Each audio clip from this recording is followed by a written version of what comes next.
Nas fronteiras da loucura. 10. Morrer e libertar-se. A movimentação prosseguia mais intensa nas atividades do posto central à medida que a madrugada avançava. Chegavam os socorridos de emergência dos subpostos para o conveniente repouso que os prepararia para a transferência definitiva rumo aos núcleos espirituais, ao tempo em que outros necessitados eram recambiados para assistência competente. Logo chegáramos ao módulo central e um cooperador veio informar o mentor sobre dolorosa ocorrência que exigia sua presença generosa e sábia. Depois de registrar o local do acontecimento, esse convidou-nos e partimos. Os desfiles das escolas de samba continuavam pelo amanhecer e os foliões permaneciam excitados na disputa de lugares de primazia para suas agremiações. As arquibancadas estavam repletas. Os refletores de televisão, as equipes de imagem e de rádio agitavam-se, colhendo takes e acontecimentos mais ruidosos para os seus aficionados, sempre ávidos das impressões fortes. A regular pela distância do local para onde nos dirigíamos, vimos a agitação do aglomerado espiritual de características inferiores. A psicosfera densa tresandava com odores carregados e desagradáveis. A turba malta discutia acaloradamente e alguns truculentos marginais desencarnados se disputavam direitos sobre as pessoas que tombaram no lutuoso acontecimento. A menos de 100 metros, fomos recebidos pelo irmão Agenor, encarregado do atendimento naquela área, com um grupo de servidores, que de pronto sintetizou a tragédia. Eram 5 jovens que pareciam embriagados e trafegavam com velocidade, quando outro veículo fez uma ultrapassagem rápida. O mesmo não concluíra o lance, quando freou violentamente em razão de um obstáculo à frente. Como também desenvolvesse alta velocidade e colhido pelo imprevisto, o jovem que vinha atrás tentou desviar-se, subindo ao passeio e chocando-se com a balaustrada. O golpe, muito forte, rompeu a proteção, indo o carro cair nas águas lodosas do mangue, perecendo os seus ocupantes. Já nos encontrávamos próximo do local quando veio o instrutor, uma veneranda mulher, desencarnada, que nos saudou e me nudenciou comovida. A par da compaixão que me inspiram os jovens, ora tombados neste trágico insucesso por imprevidência, sofro o drama que ora se inicia com meu neto, rapazote de 17 anos, cujo corpo jaz no fundo do pântano entre os ferros retorcidos do veículo destroçado. Na leviandade juvenil, deixou-se arrastar por companheiros igualmente irresponsáveis, vindo a ser colhido pelo infausto desfecho que presenciamos. Por que me encontrasse de serviço em local próximo, senti a mente do netinho tresvariando no excesso das alegrias dissolventes. Fui atraída pelo impositivo dos vínculos que nos mantêm unidos, minutos antes, e percebi o que sucederia. Tentei induzi-lo a interferir com um amigo para que diminuísse a velocidade, e não consegui. Inspirei-o a que mandasse parar sob a justificativa de alguma razão, porque estivesse indisposto, e não logrei resultado. A sua mente parecia entorpecida, não me registrando o pensamento. Acompanhei a tragédia sem nada poder fazer. Receio agora que ele e os outros venham a cair nas mãos dos irmãos infelizes, vampirizadores das últimas energias orgânicas que se preparam para os assaltar. Dr. Bezerra tranquilizou-a com breves apontamentos. quando fomos vistos pelos espíritos estúrdios, doestos e imprecações absurdas choveram sobre nós.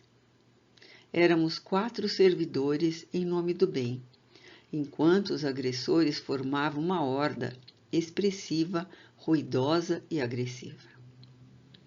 O amigo induziu-nos mentalmente a harmonia íntima e a confiança integral de que nos revestimos, evitando qualquer sintonia com os rebeldes que nos incitavam a reações indevidas. Chegaram os salvadores, baldou o atrevido, perseguidor de face patibular, retratando todo o infortúnio que fingia não sofrer. Vem em nome do crucificado, que a si mesmo nem sequer se salvou. Um coro de blasfêmias estrugiu no ar. Punhos se levantaram cerrados e as agressões verbais sucederam-se ameaçadoras. Formemos uma muralha em torno deles, rosnou ímpio verdugo, que se aproximou de nós, denotando as suas intenções maléficas. E impeçamos que se intrometam em nossos direitos. Esmaguemos os impostores não convidados. Percebi o semblante do instrutor que orava quanto fazíamos nós outros, e subitamente ele se transfigurou. Uma luz irradiante dele se exteriorizou, débil a princípio e forte a seguir, envolvendo-nos aos 4 enquanto começaram a cair leves flocos de delicadíssima substância, igualmente luminosa, que parecia provocar choques na malta irreverente, graças às desencontradas reações que eclodiam no desespero que os assaltou de repente. São feiticeiros perigosos, pontificaram alguns que se afastaram assustados. Desencadeiam o fogo do céu que nos está a queimar. Fujamos daqui. São anjos de Deus que nos podem socorrer, expressaram os mais infelizes, caindo de joelhos e mãos postas, recordando as atitudes dos seus cultos antigos. Socorrei-nos e retirai-nos desta vida purgatorial. São apenas mágicos utilizando-se de forças mentais que nos não intimidam, exclamaram os mais pertinazes malfeitores que teimavam em permanecer. Os desgraçados que acabam de morrer são nossos e daqui não arredaremos pé. As sentenças acrimoniosas, ensurdecedoras, prosseguiam enquanto se intensificava a divina resposta à prece ungida de amor. Um clarão mais forte fez-se inopino, que atemorizou a súcia furibunda, que se dispersou em verdadeira alucinação. Rapidamente, diluiu a treva densa e desapareceram os comensais da maldade, vítimas de si mesmos que eram, ficando o ambiente respirável. Permaneciam-me, porém, as impressões fortes da cena de disputa que vira. Eram vagabundos e seres feceninos, animalescos, lupinosos e semiescos, enquanto os que preservavam as formas, embora com anomalias, estavam andrajosos e sujos, formando um quadro dantesco, realmente apavorante. Eu já possuía alguma experiência nas regiões inferiores e em outras tarefas de assistência. Não obstante, aqueles grupos vitalizados pelas emanações humanas no desenfreio da orgia pareceram-se mais horripilantes e temerosos. O benfeitor percebeu minha perplexidade ao anotar o pedido de socorro dos mais tímidos sofredores e veio em meu esclarecimento. Não estranhe, irmão Miranda, a nossa atitude de silêncio, nem a interprete como indiferença à dor do próximo. Nossos irmãos doentes não se encontram em desvalimento. O auxílio do alto nunca falta. Este não é o momento de socorrê-los. A nossa tarefa aqui tem outra finalidade que devemos atender com presteza. O apelo de ajuda resulta-lhes no momento do medo e não de um sincero desejo de renovação. Todos respiramos o clima dos interesses que sustentamos. Logo os necessitados se voltem na direção da misericórdia, a terão. Equipes especializadas para esse mistério assistem os padecentes sem que estes se deem conta, apenas aguardando oportunidades que lhes sejam propiciadas pelos enfermos, a fim de ministrar-lhes ajuda. Confiemos em Deus sem muitas interrogações de nossa parte. A palavra advertência e esclarecimento alcançou-me no momento próprio, liberando-me e fazendo-me fixar o pensamento no Pai. Quanto mais violentos e vulgares os comportamentos humanos, mais fáceis presas fazem-se as criaturas submetidas aos seus algozes desencarnados. Sofrendo-lhe as injunções penosas, sustentam-lhes as forças mediante as densas emanações mentais e exteriorizações fluídicas, nas quais aqueles se locupletam, formando grupos de obsediados em larga subjugação de refazimento improvável. Exploram-lhes as energias os espíritos que, por sua vez, passam a depender das vítimas em parasitose inditosa desequilibrada. Não havia tempo, porém, para mais demoradas reflexões. A prece do benfeitor atraíra cooperadores das cercanias que se aproximaram. Na balaustrada aglomeravam-se algumas pessoas contristadas, comentando a ocorrência. O tráfego se interrompera e as buzinas soavam inclementes. A polícia fora informada por transeunte prestimoso, mas ainda não chegara. Os cooperadores que vieram em auxílio, alguns enviados do posto central que captara a oração superior, eram adestrados em diversos tipos de salvamento, inclusive naquele gênero de acidentes. Os que chegaram do posto haviam se munido antes de uma rede especial e apresentaram-se. O mentor convidou-nos à concentração e descemos ao fundo do mangue, repleto de resíduos negros, densamente pastosos. Betume e restos de solventes, hulha, petróleo bruto misturavam-se no solo pestilento do canal onde o veículo mergulhara, no qual pereceram asfixiados os moços.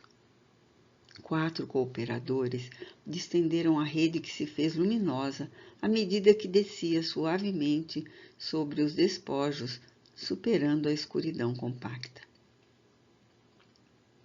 Observei o mentor acercar-se dos corpos, alguns deles lacerados, com fraturas internas e externas, estampando no rosto as marcas dos últimos momentos físicos. Fortemente imantados aos corpos, os espíritos lutavam em desespero frenético em tentativas inúteis de sobrevivência. Morriam e ressuscitavam, remorrendo em contínuos estertores. Se gritavam por socorro, experimentavam a água pútrida dominar-lhe as vias respiratórias, desmaiando em angústias lancinantes. O motorista falecera no momento do choque, quando golpeara a cabeça, sofrendo imediata concussão cerebral. A vozinha que emergira conosco procurou cooperar no deslinde dos espíritos em aturdimento, auxiliando com imensa ternura os recém-desencarnados. Por fim, cuidando carinhosamente do netinho em agonia indescritível. Sob o comando seguro, os lidadores destrinçaram os laços mais vigorosos, enquanto colocavam os espíritos na rede protetora, que foi erguida à superfície do mangue, donde foram transferidos para as padiolas que já os aguardavam. A equipe de salvamento prosseguiu liberando os condutos que mantiveram os corpos vivos sob a energia vital do espírito. Interrompida a comunicação física, permaneciam poderosos liames que se desfaziam somente à medida que se iniciasse o processo de decomposição cadavérica, em tempo nunca inferior a 50 horas, e considerando-se as circunstâncias em que se dera a desencarnação, no caso muito violenta, em período bem mais largo. Não há mortes iguais, tendo-se em conta as conquistas morais de cada pessoa, os requisitos espirituais que a cada qual tipificam, os apegos ou não à matéria, as fixações e jogos de interesse, as dependências físicas e mentais. A desencarnação varia de um a outro homem, que experimenta perturbação correspondente, em tempo, ao estado íntimo em que se situa. Morrer nem sempre significa libertar-se. A morte é orgânica, mas a libertação é de natureza espiritual.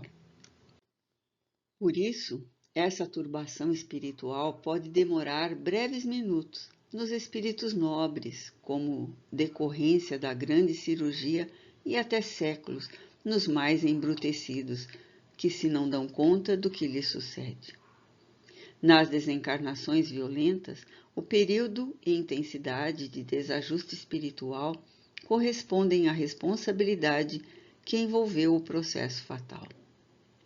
Acidentes de que se não tem uma culpa atual, passado brusco, choque, sempre tornam de menor duração o período perturbador do que ocorrendo em condições de intemperança moral, quando o descomedido passa a ser em curso na condição de suicida indireto. O mesmo sucede nos casos de homicídio, em que a culpa ou não de quem tomba responde pelos efeitos em aflições que prossegue experimentando.